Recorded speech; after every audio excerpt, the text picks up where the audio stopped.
안녕하세요. 현실주의자입니다. 현재 여러분 우선 새해 복 많이 받으세요. 지금 조금 들으셨겠지만 제 목 상태가 별로 좋지 않습니다. 좋지 않은데 새해 첫날이고 여러분들도 궁금해하실 것 같아서 방송을 좀 켜봤습니다. 한동안 제가 방송을 올리지 않았는데요. 현업이 굉장히 바쁩니다. 제가 지금 좀 변화가 많아가지고 방송이란 걸 진행할 수가 없었고요. 거기에 증시는 계속 분석하고 있었죠. 근데 여러분들에게 딱히 전달드릴 내용이 없었습니다. 계속 똑같은 내용을 얘기해야 될 것 같더라고요. 그래서 여러분들에게 전파 낭비를 하지 않기 위해 좀 방송을 진행하지 않았고요. 그거에 대해서 좀 뒤에서 말씀드려 보겠습니다. 그리고 재밌는 얘기인데요. 제가 이거 지금 두 번째입니다. 실컷 제가 녹화를 하다가 녹화를 다 해갈 쯤에 제가 알게 됐어요. 뭘 알게 됐냐? 잘 들어보세요. 현재 여러분 새해 복 많이 받으세요. 한동안 제가 방송을 찍지 않았는데요. 동굴 소리가 계속 나오더라고요. 제가 예전에 좀 노래를 하다가 에코 효과를 넣었는데 빼지 않았더라고요. 그걸 나중에 깨달았어요. 현재 여러분 놀래라. 일단 세계 주요 증시를 한번 보겠습니다. 현재 한국 증시가 조정을 보이고 있는데 왜 그러냐라고 하면요. 전체적으로 다 그렇죠. 전체적으로 다 조정을 보이고 있다라는 겁니다. 얘는 좀 제외하고 조정, 얘 제외하고 제외하고 조정이죠. 이 제외한 애들은 얘를 보면 알죠. 산유국들입니다.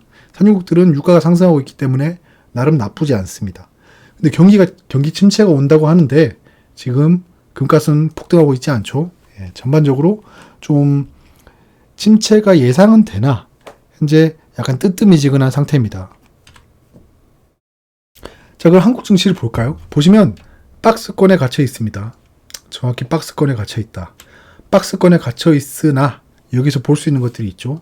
여기서 저점이 조금 올라가고 있다. 여기서 반등을 하면요.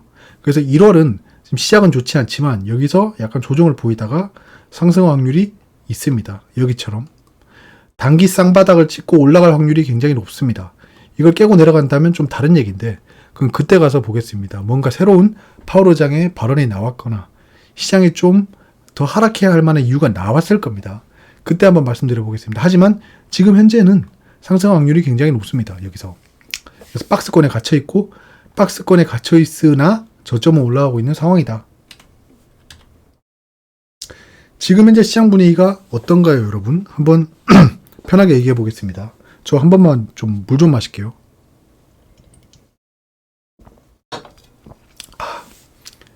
목이 좀 안 좋네요, 계속. 최근에 제가 회사에서 말을 할 일도 좀 많고 해서 목이 좀 쉬었습니다. 자, 지금 현재 시장 분위기는 굉장히 안 좋죠. 여러분들이 느끼고 있잖아요. 2022년 참 고단한 한 해를 보냈잖아요. 근데 생각보다 최악은 아니었어요. 좀 해칭도 좀 제대로 했고 전반적으로 포트가 하락한 건 맞습니다. 하지만 해칭했는 것들이 좀 어느 정도 만회를 해준 거죠. 막판에 한국전력도 좀 많이 올라줬고 그랬습니다. 왜냐면 제 포트의 주력이 한국전력이기 때문입니다. 자, 지금 파월이 지속적으로 매파적인 발언을 하고 있죠. 그래서 시장을 조금 더 억누르고 있습니다. 지금 현재 누가 뭐래도 시장이 움직이고 있는 건 금리랑 파월 의장의 발언입니다. 그거에 따라서 왔다 갔다 하고 있는 건 사실이에요. 사실 시장이 그렇게 움직이지 않습니다. 근데 코로나 직전에는 어땠나요? 미중 무역 분쟁, 트럼프 전 대통령의 발언에 의해서 움직이는 시장이었죠. 이렇게 한 명이 좌지우지하는 시장 별로 좋지 않습니다. 경기의 펀더멘탈에 의해서 움직여야 하는데 사실 코로나 사태도 있었고 조금 시장의 변동성이 확대된 건 있죠. 거기에 ETF의 규모가 굉장히 늘어나면서 사람들이 상하방에 베팅하기 시작한 거예요. 아무튼 파월 의장의 발언에 의해 지속적으로 좌지우지되고 있다. 거기에 점도표 평균이 상승하고 있어요. 점도표는 그 연준 의원들이 그 금리에 대한 예측치를 계속 찍는 겁니다. 점으로. 그거에 대한 평균치, 최상단은 어떤가, 최하단은 어떤가, 평균은 어떤가 이렇게 제시하는 거예요. 이 점도표가 그렇게 맞지는 않습니다. 맞지는 않지만 불신할 필요는 없습니다. 자, 그래서 평균치가 4.5였습니다. 9월에. 근데 12월에 5.1로 올라갔죠. 그래서 금리가 지속적으로 인상될 건가 보다 라고 시장이 판단하고 있는 거예요. 그리고 미국이 고용 부족 현상이 지속되고 있습니다. 지금 일자리는 굉장히 많이 필요한데 그 실업자들이 굉장히 많은 거예요. 자발적 실업자부터 시작해서. 즉 적극적으로 구인에 나서고 있지 않은 거예요. 이렇게 되면 지속적으로 인건비가 올라가겠죠. 그럼 물가가 지속적으로 상승할 수밖에 없습니다. 그럼 이 상황에서 고용 부족으로 인한 인플레이션이 나온다면 연준이 어떻게 할 수 있는 건 없어요. 그래서 금리를 올려서 기업들의 채용을 억누르려고 하는 겁니다. 그런 상황이 지속되고 있어서 증시가 현재 분위기가 별로 좋지 않다라는 겁니다. 그래서 새해 첫날 증시가 하락으로 마감했는데요. 몇 가지 재밌는 통계를 가져와 봤습니다. 개장 첫날 증시가 상승할 확률이 81%예요. 굉장히 높죠? 개장 첫날 증시가 상승하면 1월의 상승 확률이 69%입니다. 굉장히 높은 확률이죠. 코스닥은 좀 반반이긴 해요. 자, 1월이 오르면 그해 전체가 상승할 확률이 높다. 자, 연간 상승 확률이 80%입니다. 자, 그럼 오늘이 하락했으니까 어떻죠? 자, 우리는 19%의 확률에 당첨됐습니다. 그리고 개장 첫날 증시가 상승하지 못했고 하락했으니까 1월이 상승할 확률은 31%밖에 안 됩니다. 제가 아까 1월은 올라갈 확률이 높을 것 같습니다 라는 거랑 좀 대조되는 거죠. 통계상으로는 좀 낮다. 자, 올해의 화두는 경기 회복세입니다. 금리가 어쩌고 저쩌고는 아닙니다. 요건 좀 제가 다른 말씀을 좀 드리는 거예요. 금리가 어떠니 저떠니나 얘기는 좀 지나갔습니다. 제가 봤을 때. 이미 달코 다른 이슈입니다. 거기에 종착역도 정해져 있고요. 그래서 올해는 ISM 제조업 구매자 지수, CPI죠. 물가지수, 거기에 근원 물가지수도 봐야 됩니다. 고용지표, 요것들 중심으로 보면 증시가 어떻게 움직일지 대충 예측이 가능할 것 같습니다. 올해는 경기 침체를 예상하고 있어요. 보시면 블룸버그가 38명의 경제학자들을 대상으로 조사한 결과에 따르면 올해 미국이 경기 침체에 빠질 가능성은 70%에 달했다. 굉장히 높다는 거죠. 남들이 약 올릴 때가 있습니다. 그때가 바닥이에요. 예, 그때가 바닥입니다. 지금 언론이죠. 기관 외인들이 좌지우지하는 게 언론입니다. 이 기관 외인을 보면 우리가 한번 추정을 해보자고요. 기관 외인은 증시가 없으면 망합니다. 망해요. 뭘 먹고 살까요? 채권도 투자하고 있지만 기관 외국인은 증시가 없으면 망하는 애들이에요. 우리는 증시가 없으면 그냥 투자를 쉬면 되잖아요. 팔고 나가면 됩니다. 팔고 나갔다가 뭐 다시 들어와서 하면 되죠. 근데 저 사람들은 증시가 망하면 먹고 살 길이 없어집니다. 자, 그러면 이런 사람들이 증시가 망하라고 부르짖는 이유가 뭐죠? 뭐 공매도로 있겠죠. 공매도로 해서 수익을 낼 수도 있겠지만 공매도는 수익률이 한계가 있습니다. 즉 외국인 기관은 증시가 지속적으로 상승해야 수익이 극대화되는 애들이에요. 근데 얘들이 왜 이렇게 약 올리고 있을까요? 자, 증권사별 2023년을 보겠습니다. 코스피 밴드 전망치를 보면 생각보다 높아요. 지금 입은 계속 하락한다고 하는데 상승한다고 얘기하는 사람들이 많습니다. 뭐 신영증권은 이거 뭐죠? 예, 그러고 보니까 이걸 못 봤었네. KB증권도 그렇고 밴드가 이렇게 좁으면 움직일 수 있나 이거? 막 이렇게 옆으로 막 개걸음처럼 간다는 건데 말이 안 되고요. 자, 보시면 증권가가 1월 효과가 없다.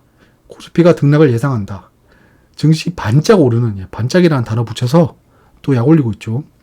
올해 쉽지 않다. 주식으로 5% 수익 내기 어렵다. 새해 증시 경기 침체 전망한다. 요렇게 약 올리고 있어요. 왜 그럴까요? 아까 처음에 저희가 전제했던 게 있죠. 기관 외국인, 언론을 주무르고 있는 기관 외국인은 증시가 없으면 망한다. 증시가 안 좋으면 손해가 극대화된다입니다. 근데 이런 애들이 왜 이렇게 얘기하고 있을까요? 이유가 있겠죠? 자, 금리 인하는 묘연합니다. 사실 아까 제가 앞에서 말씀드렸다시피 금리가 화두가 아니에요. 금리 인상의 끝은 정해져 있습니다. 이거는 우리가 파월 의장의 발언으로 유추해 볼 수 있는 거죠. 우리가 가고자 하는 곳에 도달하기 위해 금리를 더 높게 올려야 할 수도 있고 그것이 바로 금리를 높은 수준으로 유지해야 하는 이유다. 금리를 높은 수준으로 유지한다고 합니다. 이 터미널 금리는 5.0%에서 5.5% 사이로 지금 현재 정해져 있습니다. 근데 이게 픽스는 아니에요. 사실 생각해보면 작년 초에 그 터미널 금리가 이런 평균 금리까지도 4, 5%가 아니었어요. 1%였죠. 그럼 그때는 못 맞춘 건가요? 예. 계속 상황이 급변하고 있는 거죠. 근데 현재로서는 예상할 수 있는 금리의 종착역이 5%라는 겁니다. 그래서 종착역은 정해져 있다. 더 이상 올리기는 쉽지 않을 거예요. 12월에 FOMC에서 공개된 점도표를 보면 올해 말 기준금리 중위값은 5.125%입니다. 5%에서 5.5%를 왔다 갔다 할 거다. 종착역이. 자, 한전 주가를 오늘 한번 다뤄보겠습니다. 한전이 11% 급락했죠. 이런 대형주가 11% 떨어지는 건 악재가 발생했을 때입니다. 올해 증시 태풍의 눈이 되나 뭐 이런 얘기를 하고 있어요. 사실 한국전력 비중은 전체 증시에서 0.7%인가 그렇습니다. 그래서 얘가 뭐 좌지우지하진 않는데 한전체가 굉장히 좀 블랙스완이 될 수 있습니다. 화이트 스완이라고 해야 되나? 아무튼 그런 얘기를 하고 있는 거고요. 전기세가 상승됐죠? 9.5% 올랐습니다. 이거는 1981년 오일 쇼크 당시 10% 인상 이후의 최대폭입니다. 전기세가 굉장히 많이 올랐음에도 불구하고 한국전력의 적자는 완화되기 어렵다. 이런 얘기를 하고 있는 거예요. 근데 이거는 자 보시면 알겠지만 저는 오늘 이 뉴스를 보고 좀 재밌었어요. 왜냐? 제가 여기 말씀드렸잖아요. 1981년 오일 쇼크 당시에 10% 올랐는 게 거의 최대폭이었어요. 근데 지금 전기세가 9.5% 상승해서 이때 이후 최대폭이죠. 그럼 한국전력의 이 전기세 상승은 거의 최대치까지 온 거예요. 그러면 가장 최근에 한국전력 주식이 상승했던 이유가 전기세가 상승한다 이유였어요. 그럼 여기서부터 말이 안 되기 시작하는 거죠. 예, 그러면 전기세가 상승해서 한국전력의 주가가 회복될 거다라고 예상해서 기관 외국인이 투자를 해왔다는 건데 최근에 많이 상승했으니까요. 근데 전기세를 최대폭으로 상승시켰음에도 불구하고 지금 떨어졌다는 거예요. 이해가 안 되죠. 예. 왜냐하면 자기가 올라갈 수 있을 만큼 올라갔는데도 이거는 부족해라고 떨어진 이유가 굉장히 이상하다는 겁니다. 그래서 오늘 하락은 굉장히 의도적이다라는 게 좀 보여지고요. 영업 적자가 30조 원인데 전기세 상승을 9.5% 해봐야 매출이 영업 적자가 23조가 된다는 거죠. 그러니까 이거는 원래 예상됐던 수치다. 이때까지 올랐던 게 페이크거나 오늘 하락이 페이크거나 둘 중에 하나가 페이크라는 겁니다. 한국전력의 움직임은 굉장히 다이나믹할 거다 앞으로. 근데 보시면 알겠지만 제가 최근에 이렇게 2번 매수했잖아요. 요때도 바닥권일 거라 예상하고 추가 매수에 들어갔는데 이런 트랩 스윙이 나왔죠. 트랩 스윙 하단에 여기 그때 노란색으로 표시하고 요때쯤이 오면 매수할 만합니다라고 하고 매수를 했습니다. 그렇게 매수를 하고 있고 오늘 공매도 과열 종목이 지정될 정도로 굉장히 낙폭이 거대했습니다. 멀리서 볼까요? 자, 멀리서 보면 제가 지금 추가 매수한 구간이 여기죠. 그리고 매매 마크가 사라졌는데 제가 매수했던 구간이 여기입니다. 이렇게 매수하고 있어요, 지금. 전반적으로 이 구간에서 매수하고 있습니다. 이 구간에서 매수하고 있는데 역사적으로 봤을 때 지금 바닥권입니다. 바닥권이다. 그래서 여기서 매수하고 있는 거고 아무리 한전이 힘들어도 30조의 적자가 나도 여기를 지키고 있다는 겁니다. 그럼 여기를 떨어지려고 하면 40조, 50조, 60조 적자가 나야겠죠. 자, 근데 지금 전기세가 인상됐죠. 7조 정도가 보전될 거라고 하죠.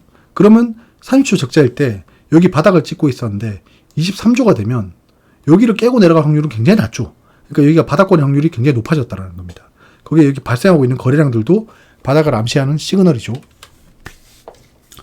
그리고 구독자 질문에 대해서 한번 다뤄보겠습니다. 하락 VI가 걸리는 급락 종목을 사면 수익률이 높다? 라고 저한테 여쭤봤습니다. 이거 되게 재밌는 얘기죠. 이런 얘기 굉장히 많아요. 왜냐하면 하락 VI가 걸리고 나면 상승하는 거를 한 번씩 봐요. 웬만하면 떨어집니다. 여러분들 그건 아셔야 돼요. 웬만하면 떨어져요. 근데 내 눈에 보이는 것만 보이는 거예요. 하락 VI 다음에 상승해버리네? 약간 요렇게 보는 겁니다. 데드캣 바운스에 대한 얘기랑 이어지는 거죠. 사실 제가 주로 하는 단기 매매 중에 하나입니다. 최근에 시장이 좋지 않지만 시장이 안 좋으니까 하락 VI가 굉장히 많이 발생해요. 그래서 제가 단기 트레이딩을 많이 하지는 않았어요. 근데 2종목을 했는데요. 그거에 대해서 한번 말씀드려 보겠습니다. 자, 일동제약이 보시면 최근에 굉장히 급락을 했습니다. 이 코로나 치료제 관련해서 나라가 허락을 하냐 마냐 이런 이슈가 있었어요. 허락하지 않는다 라는 얘기를 했어요. 그래서 이렇게 급락했는데요. 그러면 이때 VI가 2번 발동하는 거죠. 자, VI가 발동하면 뭐 상승한다. VI가 발동하면 상승한다. 뭐 약간 이런 얘기를 하고 있는 거예요. VI 발동하면 상승한다. 데드캣 바운스인 거죠. 이건 데드캣 바운스가 아니었는데 결과론적으로 데드캣 바운스가 됐죠. 자, 그럼 제가 이 종목을 단기 트레이딩 했을까요? 안 했을까요? 했으니까 올렸죠. 자, 보시면 전 정말 여기서 말씀드리고 싶은 게 있어요. 제가 웬만하면 이런 종목에 들어가지 않는데 확신하는 구간이 있습니다. 확신하는 구간에 이렇게 좀 단기 투자 금액을 극대화해서 팔고 나오는 거예요. 근데 어떻게 이렇게 꼭대기에서 팔고 나왔냐? 요게 문제인 겁니다. 자, 왜 그럴까요? 왜 그럴까요? 기술적인 분석을 하는 겁니다. 기술적인 분석을 해서 얘의 데드캣은 어디까지 될 거다. 얘의 데드캣은 어디까지 될 거다. 이런 걸 다 정해놓고 해요. 데드캣 요 앞에 쭉 선이 있겠죠. 데드캣에 왔을 때 그냥 팔고 나오는 거예요. 팔고 나와야 됩니다. 예. 뭐 하락 부위에 걸리면 계속 이렇게 상승한다? 절대 아닙니다. 이거를 말씀드리고 싶은 거예요. 근데 이게 쉽지 않아요. 정말 쉽지 않습니다. 왜냐하면 하락 부위에 든 급락 시에 계속 상승하는 거 아니야라는 마음이 계속 들어요. 왜냐하면 저 때 정말 맹렬한 기세로 반등하거든요. 정말 맹렬한 기세로 반등하기 때문에 여기서 팔고 나오기 좀 아까워요. 더 상승할 것 같아. 상승 부위에 걸리고 지속적으로 뚫고 올라갈 것 같아. 100개 중에 1개는 그렇습니다. 그런 것만 기억에 남아 있는 거죠. 그래서 이거를 지키지 못하면 절대 사면 안 되는 곳이에요. 하락 부위에 걸렸다? 내가 자제심이 없으면 사면 안 됩니다. 그냥 저는 정답을 드릴게요. 이거는. 하락 부위에 걸린 거를 내가 철저하게 자제하지 못할 거면 사면은 망한다입니다. 망한다. 철저하게 기술적인 저항선에서 매도를 해야 됩니다.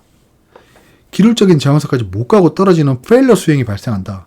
그러면 그냥 철저하게 또 자르고 나와야 돼요. 그리고 내가 들어간 가격보다 하락한다 라고 하면 자르고 나와야 됩니다. 손절을 해야 돼요. 그게 안 될 거면 들어가면 안 된다. 위메이드 같은 것도 그렇죠. 자, 위메이드도 제가 그때 단기 트레이딩 한다고 말씀드렸고 요때 했잖아요. 자, 여기서 매수하고 그냥 팔고 나오는 거예요. 근데 이렇게 상승하는 모습이 나오는 겁니다. 괜히 팔고 나왔어. 제가 이거 위메이드를 먼저 트레이딩 했잖아요. 아까 일동제약보다. 근데 제가 요 사례를 머리에 담고 괜히 팔았어. 홀딩할 걸이라고 했으면 지금 일동제약 망했잖아요. 근데 저는 한결같이 똑같이 합니다. 예, 한결같이 똑같이. 자, 똑같죠. 그냥 이 기술적 저항선에서 매도하고 나오는 거예요. 데드캣 바운스만 노리고 나오는 겁니다. 그럼 제가 여기서 상승하다 이까지 못 가고 떨어지면 어떻게 한다? 예, 그냥 그대로 제가 상가하게 팔고 나오는 겁니다. 손해를 그냥 거래세만으로 퉁치는 겁니다. 자, 지금 보시면 이런 거죠. 예, 확대해 보면 여기서 이렇게 데드캣을 먹고 나오는 겁니다. 데드캣을 먹고 나온다. 요거를 생각하지 않는다입니다. 생각하지 않는다. 자, 그래서 정리해 보면 올 한 해는 하락 구간의 마지막일 확률이 높습니다. 누구나 하락을 예측하고 있는 상황이에요. 약 올리고 있죠. 연초에는 하락할 수 있어요. 연초에는 하락할 수 있으나 상승을 시작하면 이미 늦은 타이밍이에요. 들어가기 늦습니다. 포모라고 하죠. 또 포모를 느껴야 돼요. 그 주요 섹터 중심으로 잘 홀딩하고 있는 전략이 중요할 것 같습니다.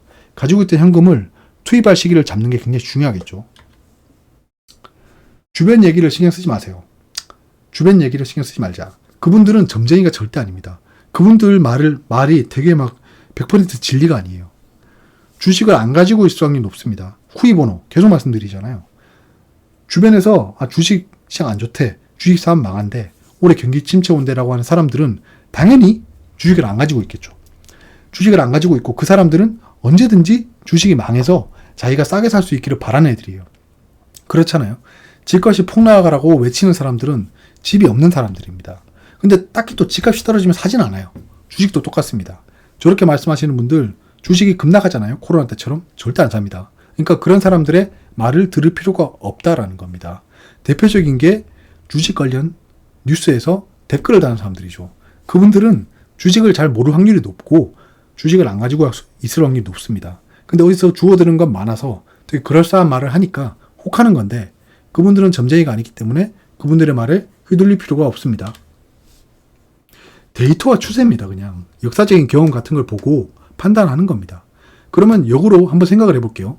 경기 침체가 와서 주식시장이 망한다면 지금의 주식시장이 있었겠습니까? 경기 침체가 지금 처음 오는 게 아니잖아요. 근데 경기 침체가 왔으면 주식시장이 망한다? 아닙니다. 결국에는 어떻게 됐죠, 여러분?